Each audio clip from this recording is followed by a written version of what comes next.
Hello बच्चों, आप सभी को मालूम है कि सीबीएसई इस बार नए पैटर्न पर परीक्षा लेगा और इसमें जो आपके 2 टर्म होंगे उसमें से पहले टर्म में आपको एमसीक्यू टाइप के क्वेश्चन पूछे जा सकते हैं। तो बच्चों आज हम लोग जो है रिलेशन और टाइप्स ऑफ रिलेशन के बारे में डिस्कस करेंगे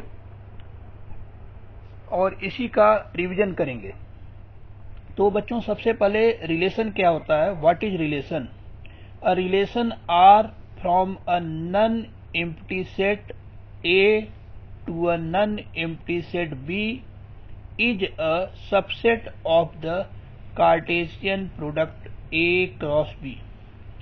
बच्चों यहाँ पे ये कहा जा रहा है कि आर यदि सेट ए से सेट बी में कोई रिलेशन है तो आर सबसेट होगा ए क्रॉस बी का। बच्चों अगर इसी में हम ये चेंज कर दें कि if x is relation from set p to set q then x will be subset of p cross q। तो बच्चों यहां पे बस केवल ये ध्यान देना है कि रिलेशन किस सेट से किस सेट में दिया हुआ है। अगर रिलेशन सेट ए से सेट ए में है तो हम कहेंगे कि रिलेशन जो होगा वो सबसेट होगा ए क्रॉस ए का।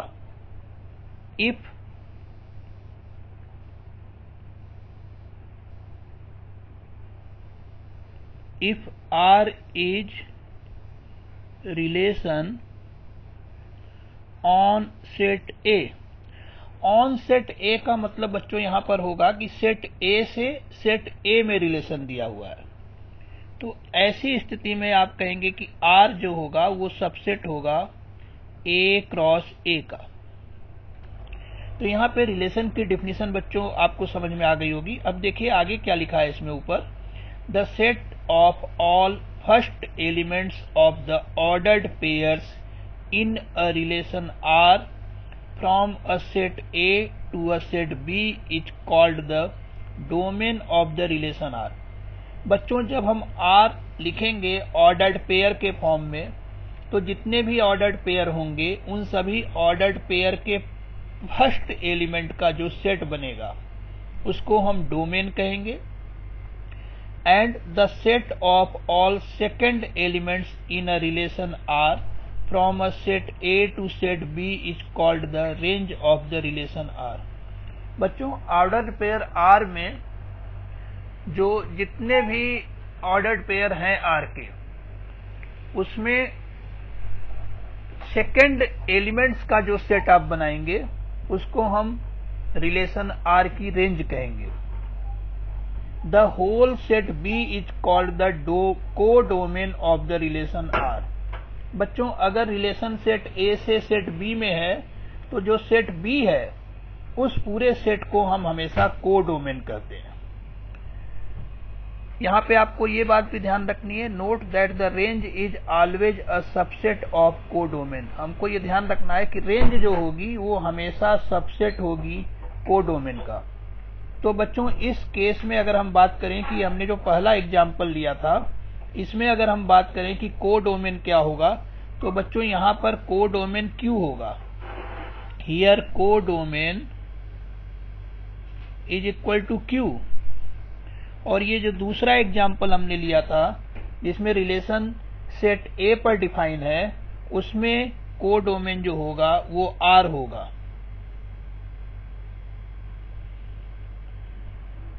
तो रेंज जो होगी को-डोमेन जो होगा वो ए होगा, को-डोमेन ए होगा। साथ ही साथ आपको ये याद रखना है बच्चों कि जो रेंज होती है रिलेशन की, range of relation will be subset of codomain. Range of relation will be subset of co-domain।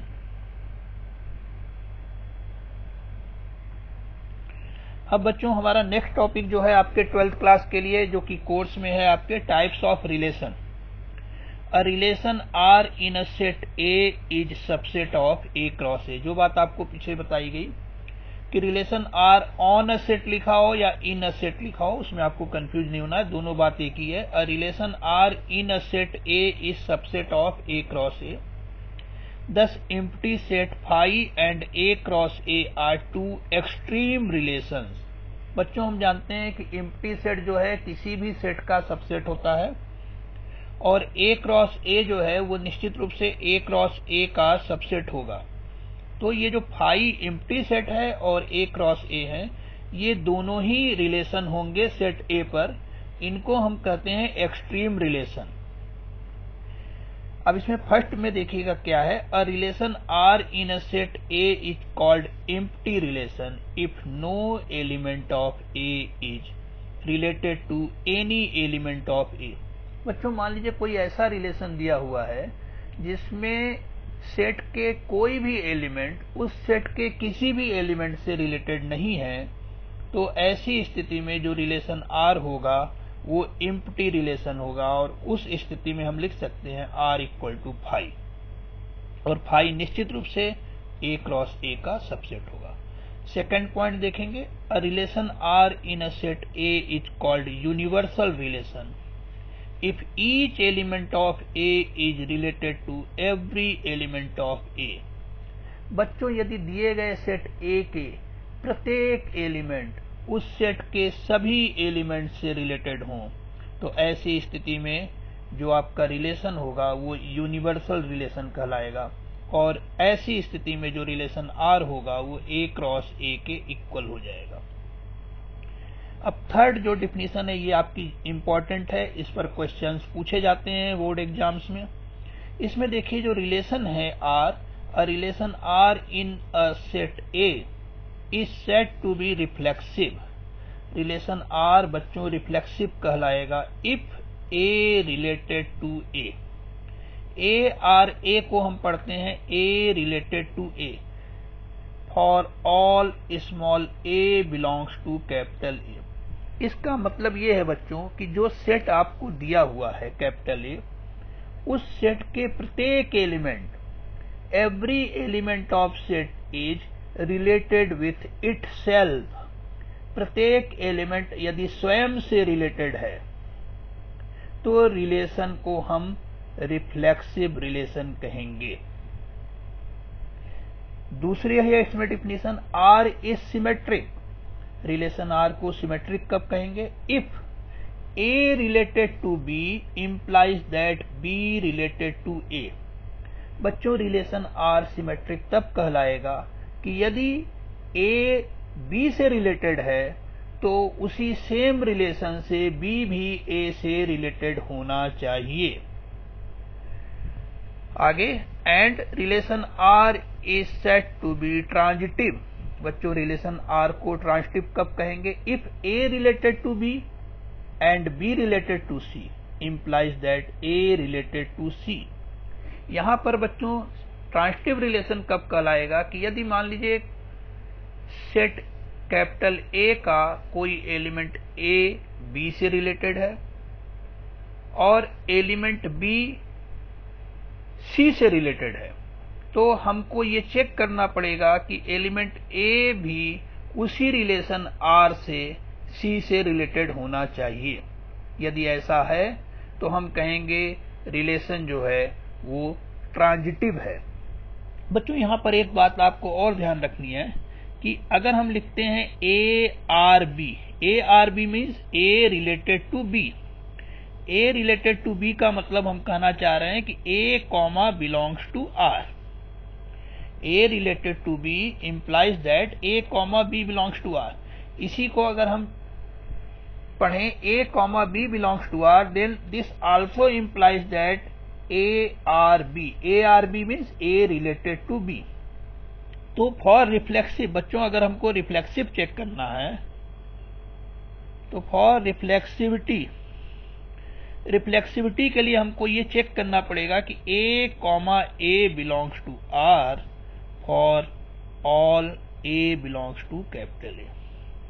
उसके बाद सिमेट्री के लिए हमको चेक करना पड़ेगा। For symmetry A comma B belongs to R implies that B comma A belongs to R।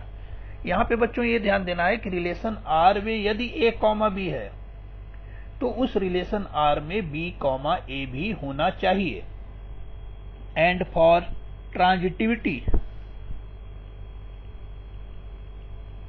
Transitivity के लिए हमको देखिए यहाँ पर A B से रिलेटेड होना चाहिए, मतलब A कॉमा B R में होना चाहिए, and B related to C, यानी कि B कॉमा C भी R में होना चाहिए।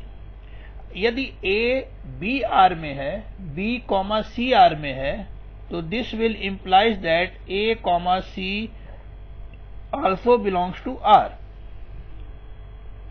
यहां पर बच्चों ट्रांजिटिविटी के केस में आपको एक इंपॉर्टेंट बात और ध्यान रखनी है कि मान लीजिए आपको रिलेशन R इस प्रकार का दिया है कि A कॉमा B तो R में है, लेकिन B के साथ कोई नया ऑर्डर्ड पेयर आपका नहीं बन रहा है, मतलब B किसी से रिलेटेड नहीं है। A कॉमा B तो R से रिलेटेड है, लेकिन B कॉमा C टाइप का कोई एलिमेंट R में नहीं दिया हुआ है। तो ऐसी स्थिति में आप कह सकते हैं कि फंक्शन ट्रांजिटिव होगा। ट्रांजिटिव न होने का एक ही केस होगा कि A कॉमा B R में है, B कॉमा C R में है, लेकिन A कॉमा C R में नहीं है। फिर से मैं बच्चों रिपीट कर रहा हूं, ट्रांजिटिव न होने के लिए केवल एक शर्त होगी कि A कॉमा B R में है, B कॉमा C भी R में है, लेकिन A कॉमा C R में नहीं है। होने के लिए देखिए फिर से बता रहे हैं, A कॉमा B R में है और B कॉमा C R में है, और साथ ही साथ A कॉमा C भी R में है, तो आप कह सकते हैं कि फंक्शन ट्रांजिटिव होगा।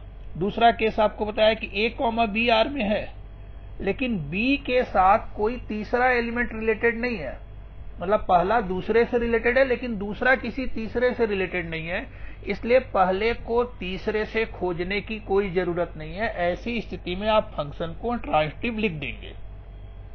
अब वापस डिफिनीशन पे आते हैं थर्ड पॉइंट में। Any relation which is reflexive, symmetric and transitive is called an equivalence relation. बच्चों कोई भी रिलेशन जो रिफ्लेक्सिव भी है, सिमेट्रिक भी है और ट्रांजिटिव भी है, उसको हम इक्विवेलेंस रिलेशन कहते हैं। नोट में एक पॉइंट पढ़िएगा, an important property of equivalence relation is that it divides the set into pair wise disjoint subsets called equivalent classes. बच्चों कोई भी इक्विवेलेंस रिलेशन जो होता है वो दिए गए सेट को डिसजॉइंट सबसेट में डिवाइड करता है, और प्रत्येक डिसजॉइंट सबसेट को हम कहते हैं equivalent classes, हुच collection is called. और ये जो इक्विवेलेंट क्लास होती हैं इसकी कलेक्शन को क्या कहते हैं, हुच collection is called a partition of the set. तो इक्विवेलेंट क्लासेज का जो कलेक्शन है उसको हम पार्टीशन ऑफ सेट कहते हैं। और यहाँ पे ये भी नोट करना है, note that union of all equivalence classes gives the whole set. जितने भी इक्विवेलेंस क्लासेज हैं उनका यूनियन जो होगा वो हमको दिया गया जो सेट होगा उसके इक्वल होगा। तो बच्चों टाइप्स ऑफ रिलेशन आपको कुछ क्लियर हुआ होगा। अब हम एग्जांपल लेके आपको रिफ्लेक्सिविटी, सिमेट्री और ट्रांजिटिविटी के बारे में डिस्कस करने जा रहे हैं। बच्चों मान लीजिए आपके पास एक सेट दिया हुआ है, मान लीजिए इफ A इक्वल टू, हमने एक सेट लिख दिया A comma B comma C। तो देखिए अगर इस पे हम रिलेशन की बात करें, एक रिलेशन हम मान लीजिए R1 लिख रहे हैं, R1 हम लिखा A comma A B comma B। अब अगर ये पूछा जाए ये रिफ्लेक्सिव है कि नहीं है, तो ये आप कह सकते हैं इज नॉट रिफ्लेक्सिव।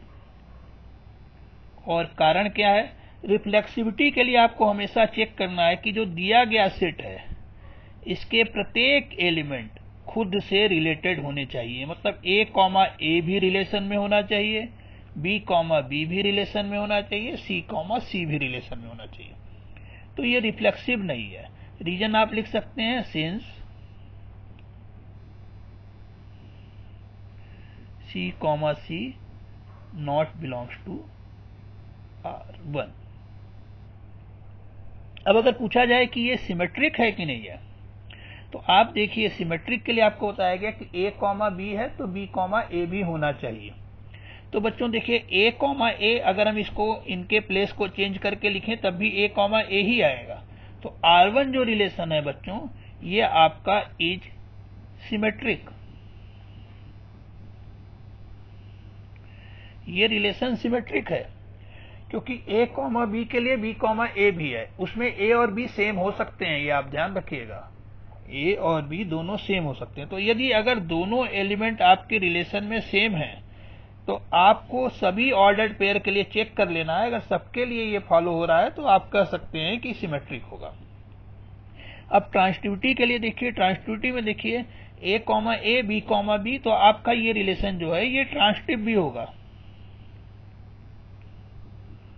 ट्रांसटिव में आपको क्या बताया था, फिर से ध्यान दीजिए, ना होने के लिए ट्रांसटिव का केवल एक केस है कि पहला एलिमेंट दूसरे से रिलेटेड हो, दूसरा तीसरे से रिलेटेड हो, लेकिन पहला तीसरे से न हो, तभी ट्रांसटिव नहीं होगा, अदरवाइज ट्रांसटिव होगा। अब हम कुछ एमसीक्यू क्वेश्चंस ले रहे हैं बच्चों, उनको आप देखेंगे और आपको पहले टर्म के लिए एमसीक्यू क्वेश्चन पर ही फोकस करना है। बच्चों यहां देखिए पहला क्वेश्चन है, a relation R on a finite set having n elements is reflexive if R has m pairs then. बच्चों यहां पर आपको क्वेश्चन में ये दिया हुआ है कि जो सेट है उस सेट में n एलिमेंट्स हैं, सेट में n एलिमेंट्स हैं बच्चों। तो सेट हैज n एलिमेंट्स, तो निश्चित रूप से रिफ्लेक्सिव होने के लिए और reflexivity in relation R there will be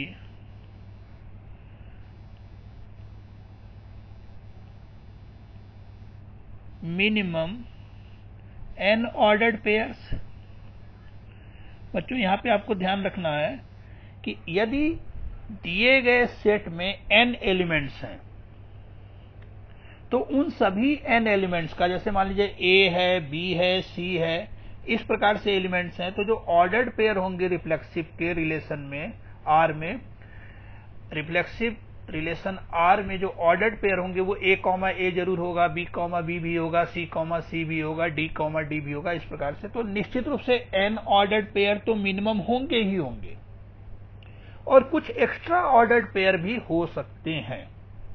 तो जैसा कि क्वेश्चन में दिया हुआ है कि R में m पेयर्स हैं, तो निश्चित रूप से ये जो m होगा वो n के इक्वल या n से बड़ा होगा। Clearly m will be greater equal to n। तो इसका ऑप्शन ए आपका सही है। ठीक है बच्चों, आगे देखेंगे next question. a equal to 1 2 3 4, a में 4 एलिमेंट दिए हुए हैं 1 2 3 4। Relation R in a, this would be in a, is given by R equal to 2 2 3 3 4 4 1 2, then R is. बच्चों देखिए यहां ऑप्शन दिए हुए हैं, उसमें से पहला ऑप्शन जैसे कि रिफ्लेक्सिव दिया हुआ है तो आप तुरंत दे सकते हैं। रिफ्लेक्सिव होने के लिए आपको ध्यान रखना है कि A में जितने भी एलिमेंट दिए हुए हैं वे खुद से रिलेटेड होने चाहिए, मतलब 1 1 से रिलेटेड होना चाहिए, 2 2 से, 3 3 से, 4 4 से। मतलब कोई भी रिलेशन अगर रिफ्लेक्सिव है तो उस रिलेशन में 1 1 भी होना चाहिए, 2 2 भी होना चाहिए, 3 3 भी होना चाहिए, 4 4 भी होना चाहिए। और हम यहाँ क्वेश्चन में देख रहे हैं कि जो रिलेशन R दिया हुआ है बच्चों उसमें 1 1 नहीं है, तो 1 1 does not belongs to R, so R is not reflexive. अब नेक्स्ट ऑप्शन आपको दिया हुआ है सिमेट्रिक। सिमेट्रिक के लिए बच्चों देखना ये है कि यदि a b है तो b a भी होना चाहिए। a b अगर है तो b a भी होना चाहिए। तो जितने भी A, टाइप के हैं उनको आपको चेक करने की जरूरत नहीं है, उनके कारण तो सिमेट्रिसिटी फुल हो रही है, जो आपकी कंडीशन है सिमेट्री की वो फुलफिल हो रही है। आपको लेकिन चेक सबके लिए करना है, किसी भी एक के लिए अगर नहीं हो रही है तो आप लिखेंगे सिमेट्रिक नहीं है। तो बच्चों यहां पर हमको देखिए 1,2 के बारे में बात करनी होगी कि 1,2 है इसमें, लेकिन 2,1 हमको कहीं नहीं दिख रहा है, इसका मतलब ये रिलेशन सिमेट्रिक नहीं है। फिर से मैं रिपीट करूंगा, आपको चेक सबके लिए करना है, यदि किसी एक के लिए भी नहीं है तो आप लिखेंगे नहीं होगा। 1,2 belongs to R but 2,1 not belongs to R, so R is not symmetric। अब बच्चों देखिए लास्ट केस आपका है ट्रांजिटिव का, देखना है हमको। ट्रांजिटिव के लिए देखिए जो सेम वाले हैं उनको आप थोड़ी देर के लिए छोड़ दीजिए। अब यहां पे देखिए 1 2 से रिलेटेड है और 2 देखिए यहां किससे रिलेटेड है बच्चों, 2 से, तो इसका मतलब 1 किससे रिलेटेड होना चाहिए, 2 से, और 1 2 से रिलेटेड है।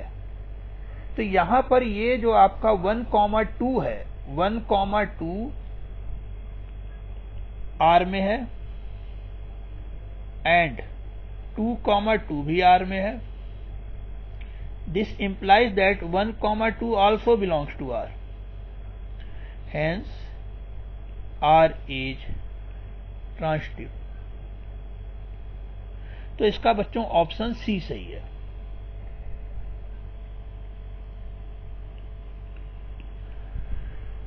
नेक्स्ट एग्जांपल हम लोग ले रहे हैं, the relation S on set 1 2 3 4 5 is S equal to 1 1 2 2 3 3 4 4 5 5 then S is। बच्चों देखिए यहाँ पे पहले में दिया हुआ है A में ओनली सिमेट्रिक, तो बच्चों ये सिमेट्रिक तो है, क्लियर है, क्योंकि A, B है, B, A भी है, तो ओनली सिमेट्रिक मतलब सिमेट्रिक है। फिर ओनली रिफ्लेक्सिव लिखा है, बच्चों देखिए यहाँ रिफ्लेक्सिव भी है ये, तो 1,1 भी है, 2,2 भी है, 3,3 भी है, 4,4 भी है, 5,5 भी है। मतलब इस सेट में जितने भी एलिमेंट्स हैं वो खुद से रिलेटेड है। मतलब ये जो रिलेशन S दिया हुआ है ये रिफ्लेक्सिव भी है बच्चों, सिमेट्रिक भी है और ट्रांजिटिव भी है, क्योंकि A अगर B से है तो B चूंकि C से नहीं है, इसलिए A को C से खोजने की जरूरत नहीं है, तो ऐसी स्थिति में ये ट्रांजिटिव भी है। तो यह रिलेशन आपका रिफ्लेक्सिव भी है, सिमेट्रिक भी है, ट्रांजिटिव भी है, और इसलिए ये रिलेशन आपका इक्विवेलेंस रिलेशन है। इसमें ऑप्शन डी सही होगा। बच्चों आपको ये ध्यान रखना है, किसी भी सेट में आपके मान लीजिए जैसे 1 2 3 4 5 दिया है और इससे ऑर्डर्ड पेयर ले करके हम एलिमेंट्स को खुद से रिलेटेड करते हुए अगर हम एक रिलेशन लिख रहे हैं जिसमें केवल वही ऑर्डर्ड पेयर हैं जिसके दोनों एलिमेंट सेम है, तो इस प्रकार का जो रिलेशन होता है ये सबसे छोटा इक्विवेलेंस रिलेशन होता है। यह सबसे छोटा इक्विवेलेंस रिलेशन होता है, ये आपको ध्यान रखना है। अब नेक्स्ट क्वेश्चन देखते हैं बच्चों, if a relation R on set 1 2 3 be defined by R equal to 1, 2 then R is। बच्चों पहला ऑप्शन है रिफ्लेक्सिव, रिफ्लेक्सिव नहीं है क्योंकि 1,1 इसमें नहीं है, 2,2 नहीं है, 3,3 नहीं है। मान लीजिए 2,2 होता, 3,3 होता, लेकिन 1,1 नहीं होता, तब भी आप लिखते रिफ्लेक्सिव नहीं है। ट्रांजिटिव 1 2 से रिलेटेड है, 2 किसी से नहीं है, तो आप कह देंगे कि ये ट्रांजिटिव है, निश्चित रूप से ये रिलेशन ट्रांजिटिव है। सिमेट्रिक चेक कीजिए सिमेट्रिक है कि नहीं, बच्चों सिमेट्रिक नहीं है क्योंकि 1 2 से रिलेटेड है लेकिन 2 1 से नहीं है। 1,2 है R में लेकिन 2,1 R में नहीं है, इसलिए सिमेट्रिक नहीं है। तो इसका ऑप्शन होगा ट्रांजिटिव। नन ऑफ दीज हो नहीं सकता क्योंकि ऑप्शन आपका ट्रांजिटिव सही है। नेक्स्ट देखेंगे example, let us define a relation R in R as A related to B if A greater equal to B। बच्चों यहाँ पे रिलेशन R दिया हुआ है, रिलेशन का नाम भी R है और दूसरा जो R है ये सेट ऑफ रियल नंबर्स के लिए है। यहाँ पे कहा जा रहा है कि A रिलेटेड होगा B से if A greater equal to B then R is. बच्चों यहाँ 4 ऑप्शन दिए हुए हैं, हमको पता करना है कि क्या ये इक्विवेलेंस रिलेशन है। इक्विवेलेंस के लिए आपको रिफ्लेक्सिविटी, सिमेट्री और ट्रांसटिविटी तीनों चेक करनी होगी। तो हम पहले चेक करना शुरू करते हैं। सबसे पहले आप सोचेंगे क्या a greater equal to a होता है? तो a greater equal to a is true for all a belongs to r। तो r हो गया रिफ्लेक्सिव, r रिफ्लेक्सिव तो हो गया। प्रत्येक एलिमेंट खुद के इक्वल होगा या खुद से बड़ा होगा। तो बड़ा तो हो नहीं सकता, लेकिन इक्वल होगा। और यहाँ पे a ग्रेटर और इक्वल टू a लिखा है, तो ग्रेटर हो या इक्वल हो, दोनों में से अगर एक भी फुलफिल है तो हम मानते हैं कि ये बात सही है। तो प्रत्येक एलिमेंट खुद के इक्वल जरूर होता है, इसलिए ये बात ट्रू होगी सभी a के लिए। इसलिए हम कह सकते हैं रिलेशन r रिफ्लेक्सिव हो। अब सिमेट्री के लिए देखिए, आप चेक कीजिए कि a greater equal to b, ये क्या इंप्लाई करेगा? a यदि b से बड़ा है तो b तो a से बड़ा नहीं होगा। a यदि b से बड़ा है या b के इक्वल है तो b a से बड़ा तो नहीं होगा। ठीक है, आप इसमें कह सकते हैं, जैसे मान लीजिए हमने कहा 1 greater equal to half, but half is not greater equal to 1। 1 तो हाफ से बड़ा है, लेकिन हाफ 1 से बड़ा नहीं है। इसलिए यहां पर जो रिलेशन r होगा इज नॉट सिमेट्रिक। अब नेक्स्ट आइए ट्रांसटिविटी के लिए। a यदि b के ग्रेटर इक्वल है, a greater equal to b and b greater equal to c। बच्चों a b से बड़ा है या b के इक्वल है, b c से बड़ा है या c के इक्वल है, तो निश्चित रूप से a भी c से ग्रेटर इक्वल होगा। और इसलिए हम कह सकते हैं r इज ट्रांसटिव। तो बच्चों r रिलेशन जो है वो रिफ्लेक्सिव है, ट्रांसटिव है, लेकिन सिमेट्रिक नहीं है। तो अब हम इसमें से देखेंगे कौन सा आंसर सही हो सकता है। तो इक्विवेलेंस तो नहीं है क्योंकि सिमेट्रिक नहीं है। रिफ्लेक्सिव और ट्रांसटिव, बी ऑप्शन में दिया हुआ है reflexive transitive but not symmetric. इसका मतलब इसका जो ऑप्शन होगा वो बी सही होगा। नेक्स्ट एग्जांपल देखेंगे। If a equal to 1 2 3 and consider the relation r equal to 1 1 2 2 3 3 1 2 2 3 1 3 then r is. बच्चों सबसे पहले हम रिफ्लेक्सिविटी चेक कर रहे हैं। रिलेशन r में देख रहे हैं कि 1 1 है, 2 2 भी है और 3 3 भी है। मतलब इसका कहने का मतलब हमारा ये हुआ कि a में आपके जो 3 एलिमेंट्स दिए थे उसमें से प्रत्येक एलिमेंट खुद से रिलेटेड है। 1 1 है r में, a में नेक्स्ट एलिमेंट 2 था तो 2 2 भी है r में, और a में नेक्स्ट एलिमेंट 3 था तो यहाँ r में 3 3 भी है। तो निश्चित रूप से r जो है आपका वो रिफ्लेक्सिव है। अगर इसमें से 1 1 2 2 3 3 में से कोई भी एक ऑर्डर्ड पेयर यहां नहीं होता तो आप r को कहते कि रिफ्लेक्सिव नहीं है। अब आगे बढ़ते हैं, सिमेट्री देखते हैं, सिमेट्री है कि नहीं, रिलेशन r सिमेट्रिक है कि नहीं है। तो देखिए जो सेम एलिमेंट्स हैं जिन ऑर्डर्ड पेयर में उनको आप छोड़ दीजिए, आगे बढ़िए। 1 2 है r में, तो अब हमको चेक करना पड़ेगा क्या 2 1 भी है r में। तो हम देख रहे हैं 1 2 तो है लेकिन 2 1 नहीं है, तो हम कह देंगे r सिमेट्रिक नहीं है। मान लीजिए बच्चों 1 2 होता और 2 1 भी होता तो अभी हम तुरंत r को सिमेट्रिक नहीं करते, हम आगे नेक्स्ट ऑर्डर्ड पेयर के लिए भी चेक करते। आपको ये ध्यान रखना है, सभी ऑर्डर्ड पेयर के लिए जब आप चेक कर लें तभी अपना फाइनल आंसर लिखें। ना होने के केस में जिससे नहीं हो रहा है आपको उतना ही देख करके डिसाइड कर लेना है। तो यहां पर सिमेट्रिक के लिए हम केवल इतना लिख दें अगर, और हमने देख लिया कि 1 2 तो है r में लेकिन 2 1 r में नहीं है, इसलिए हम कह सकते हैं r इज नॉट सिमेट्रिक। अब ट्रांसटिविटी पे आते हैं। ट्रांसटिविटी सबसे इंपॉर्टेंट पॉइंट है, उस पर थोड़ा सा बहुत ध्यान से हमें सोचना है और डिस्कस करना है। देखिए यहाँ 1 2 से रिलेटेड है बच्चों, 2 3 से रिलेटेड है, तो अब हमको चेक करना पड़ेगा 1 3 है कि नहीं, इसमें 1 3 से रिलेटेड है कि नहीं। तो हम यहाँ पे देख रहे हैं 1 3 से रिलेटेड है। चलिए यहां तक बात हो गई।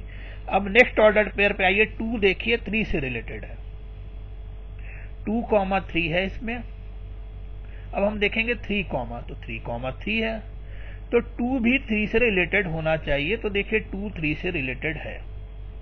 ऐसे ही 1 3 है, 1 3 से रिलेटेड है। फिर यहां हम देख रहे हैं 3 3 से रिलेटेड है, तो 1 को 3 से होना चाहिए और 1 3 से है। तो बच्चों यहां पे ये रिलेशन आर आपका ट्रांसटिव भी है।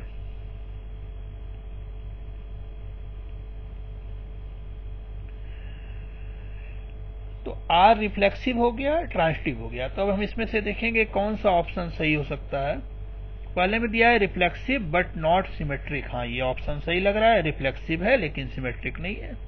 दूसरे में दिया है रिफ्लेक्सिव बट नॉट ट्रांसटिव, तो रिफ्लेक्सिव है और ट्रांसटिव भी है, इसलिए ये ऑप्शन बी आपका सही नहीं है। फिर नेक्स्ट है सिमेट्रिक एंड ट्रांसटिव, तो सिमेट्रिक नॉट सिमेट्रिक है, सिमेट्रिक नहीं है, इसका मतलब सी ऑप्शन भी रॉन्ग है। नाइदर सिमेट्रिक नॉट ट्रांसटिव, तो सिमेट्रिक तो नहीं है लेकिन ट्रांसटिव है, इसलिए ये ऑप्शन गलत है। तो इसका ऑप्शन ए सही है। अब नेक्स्ट आते हैं, नेक्स्ट क्वेश्चन पे बढ़ेंगे। इसमें है consider the non empty set consisting of children in a family.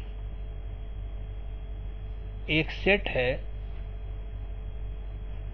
Family में चिल्ड्रेन का and the relation R defined as A related to B if A is brother of B. बच्चों A B से तभी related होगा जब ए B का brother होगा। हमको आर के बारे में पता करना है। ऑप्शन देखते हैं क्या क्या दिया है। Symmetric but not transitive, transitive but not symmetric, neither symmetric not transitive, both symmetric and transitive. मतलब बच्चों हमको यहाँ पे सिमेट्री और ट्रांसटिविटी पे केवल कंसंट्रेट करना है। तो बच्चों देखिए यदि हम कहते हैं ए रिलेटेड टू बी, इसका मतलब हम कह रहे हैं ए इज ब्रदर ऑफ बी।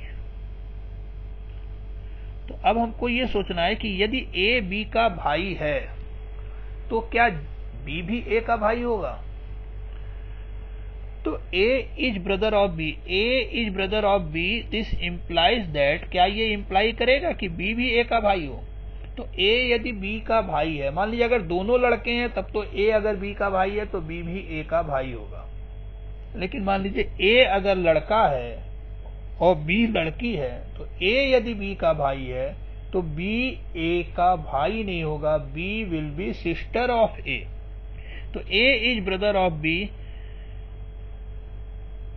इससे हम इस डिसीजन पे नहीं पहुंच पा रहे हैं कि बी हमेशा ए का भाई होगा। तो this implies that B may be brother और sister, B may be brother और सिस्टर ऑफ ए। तो हम कह सकते हैं hence R is not symmetric. हाँ अगर यहां पे ऐसी फैमिली की बात होती जिसमें केवल लड़के हैं, अगर क्वेश्चन में दिया होता consisting of boys in a family, केवल बॉयज की बात होती, तब ये रिलेशन जो है आपका सिमेट्रिक हो जाता। बच्चों ये ध्यान रखना है आपको। तो ये तो क्लियर हो गया कि आर सिमेट्रिक नहीं है। तो जहां पे नॉट सिमेट्रिक है उस ऑप्शन पे अब हम आ सकते हैं। अब हमारे पास दो ऑप्शन बचे, बी और सी। बी में देखिए नॉट सिमेट्रिक है और सी में लिखा है नाइदर सिमेट्रिक, तो इसका मतलब बी और सी में से कोई एक ऑप्शन होगा। अब ट्रांसटिविटी के बारे में बात करते हैं कि मान लीजिए ए रिलेटेड है बी से और बी रिलेटेड है सी से। इसका क्या मतलब हुआ कि A is brother of B and B जब सी से रिलेटेड है, इसका मतलब हम कह रहे हैं B is brother of C. A B का भाई है, बी सी का भाई है, तो निश्चित रूप से ए भी सी का भाई होगा। आप रिलेशन सोच लीजिए, कि 3 व्यक्ति हैं, उसमें से ए बी का भाई है और फिर बी सी का भाई है। तो ए और सी का क्या रिलेशन होगा? निश्चित रूप से ए भी सी का भाई होगा। सी चाहे लड़का हो चाहे लड़की हो, ए निश्चित रूप से लड़का है, इसलिए ए जो होगा वो सी का भाई ही होगा। तो ए इज ब्रदर ऑफ सी, और इसलिए हम कह सकते हैं हेंस आर इज ट्रांसिटिव। तो हमारा ऑप्शन जो सही होगा वो बी हो जाएगा, transitive but not symmetric. Next example लेते हैं। Let A equal to A comma B comma C and the relation R be defined on a set A as follows: R equal to A comma A, B comma C, A comma B. Then write minimum number of order pair to be added in R to make R reflexive and transitive. बच्चों देखें यहाँ पे एक relation दिया हुआ है R, जिसमें already जो ऑर्डर्ड पेयर दिए हुए हैं, R की वैल्यू दी हुई है A comma A, B comma C, A comma B. सबसे पहले हमको इसे मान लीजिए रिफ्लेक्सिव बनाना है। टू मेक आर रिफ्लेक्सिव, तो रिफ्लेक्सिव के लिए हमको क्या देखना पड़ेगा कि जो सेट ए दिया हुआ है आपको, जिसमें एलिमेंट्स ए बी सी हैं, तो कोई भी रिलेशन रिफ्लेक्सिव तभी होगा जब उस रिलेशन में ए कॉमा ए भी हो, बी कॉमा बी भी हो और सी कॉमा सी भी हो। तो जो रिलेशन आर दिया है उसमें ए कॉमा ए है, लेकिन बी कॉमा बी और सी कॉमा सी नहीं है, तो ये रिलेशन आर अभी रिफ्लेक्सिव नहीं है। लेकिन अगर इसमें बी कॉमा बी और सी कॉमा सी और लिख दिया जाए तो ये रिफ्लेक्सिव हो जाएगा। To make R reflexive we have to add B comma B and C comma C. तो अभी ये 2 ऑर्डर्ड पेयर हमको इसमें ऐड करने पड़ेंगे। तो जब हम इसको ऐड कर लेंगे तो now after adding we get, तब हमारे पास ये आर में हो जाएगा A comma A, B comma B, C comma C और B comma C, A comma B. अब देखिए ट्रांसिटिव बनाना है। Now to make it transitive, transitive बनाने के लिए अब आपको देखिए फिर से आना पड़ेगा वापस इस क्वेश्चन में। जो ये सेम वाले एलिमेंट्स वाले ऑर्डर्ड पेयर हैं उनको छोड़ दीजिए। इनको देखिए, बी सी से रिलेटेड है, सी के बारे में आगे बात कोई नहीं है, सी से छोड़ दीजिए। अब देखिए ए बी से रिलेटेड है और यहां बी सी से रिलेटेड है। ए कॉमा बी आर में है, मैं इस बात को यहां लिख रहा हूं, ए कॉमा बी आर में है। अब बी को देखेंगे कि बी कॉमा कितना है, सेम वाला छोड़ देते हैं, बी सी आर में है। तो ए कॉमा बी आर में है, बी कॉमा सी आर में है। To make it transitive, since A comma B belongs to R, B comma C belongs to R, B should have, हमारे पास ये होना चाहिए कि ए कॉमा सी भी आर में होना चाहिए। We should have A comma C belongs to R. So to make transitive we have to add A comma C in R. तो फाइनल आंसर आपका क्या हुआ कि आर को रिफ्लेक्सिव और ट्रांसिटिव बनाने के लिए हमको क्या जोड़ना पड़ेगा? तो वी शुड ऐड, हमने पहले क्या जोड़ा था, B comma B, C comma C, और ट्रांसिटिव बनाने के लिए जोड़ा ए कॉमा सी। तो 3 ऑर्डर्ड पेयर जोड़ने पड़ेंगे, 3 ordered pair, minimum 3 ordered pair आपको ऐड करने पड़ेंगे। तो बच्चों यहां पे इसका आंसर होगा 3। नेक्स्ट एग्जांपल लेते हैं एक। x and y are real numbers if x related to y implies and implied by x minus y plus root 5 is an irrational number। बच्चों यहाँ पे कहा जा रहा है कि x y से रिलेटेड होगा यदि x minus y plus root 5 irrational number है। तो अब हमको यहाँ पे r के लिए आंसर लिखना है, फिल इन द ब्लैंक्स का क्वेश्चन है। पहले हम इसमें चेक करेंगे कि ये रिफ्लेक्सिव है कि नहीं है। x r से x रिलेटेड है x से कि नहीं, ये हमको चेक करना है, x रिलेटेड टू x और नॉट। तो रिफ्लेक्सिव के लिए आपको करना ये रहता है कि जो यहाँ पे दिए हुए हैं दो एलिमेंट्स x और y के रूप में दिए हैं, तो आपको इन दोनों को सेम रख के चेक करना है कि ये कंडीशन फुलफिल हो रही है कि नहीं, ट्रू आ रही है कि नहीं आ रही है। तो अब देखिए, अगर हम y की जगह x लिखते हैं तो हमारे पास क्या आएगा, x minus x plus root 5 this is equal to root 5, और रूट 5 हमें मालूम है कि इर्रेशनल नंबर है।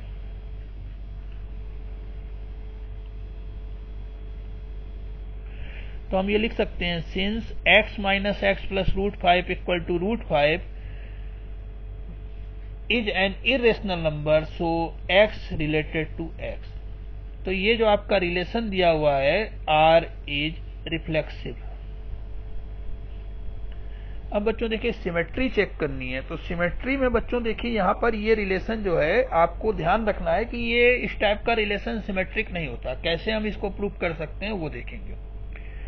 देखिए यहाँ पे रूट 5,1 जो है ये r को बिलोंग करेगा। क्यों करेगा, उसका रीजन देखिए, x की जगह हम रूट 5 रखेंगे और y की जगह 1 रखेंगे।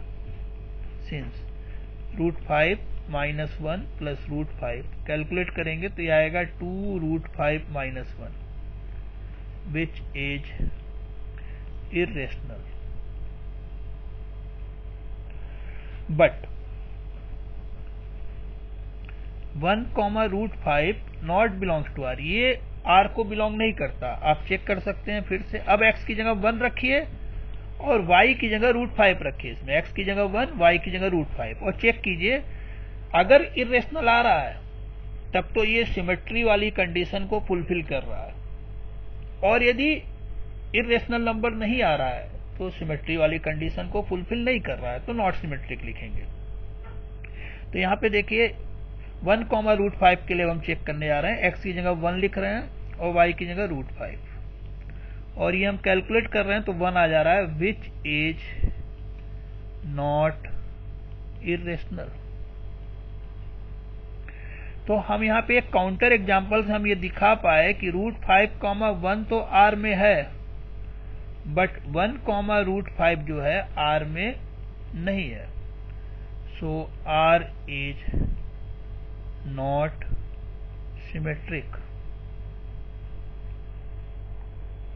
अब ट्रांसटिविटी के लिए देखिए, root 5,1 belongs to r and 1 comma 2 root 5 belongs to r, ये दोनों r को बिलोंग करेंगे। आप चेक कर सकते हैं, रूट 5,1 के लिए अभी हमने ऊपर चेक कराया था, एक बार फिर से देख लीजिए। सिंस रीजन दे रहे हैं, x की जगह रूट 5 रखेंगे यहाँ पर, जो आपको फॉर्मूला दिया हुआ है क्वेश्चन में, x की जगह रूट 5 और y की जगह 1, और बाद में 1 कॉमा 2 रूट 5 के लिए अब हम x की जगह 1 रखेंगे, y की जगह 2 रूट 5 रखेंगे, और दिखाएंगे कि जो रिजल्ट आ रहा है वो दोनों केस में इर्रेशनल आ रहा है।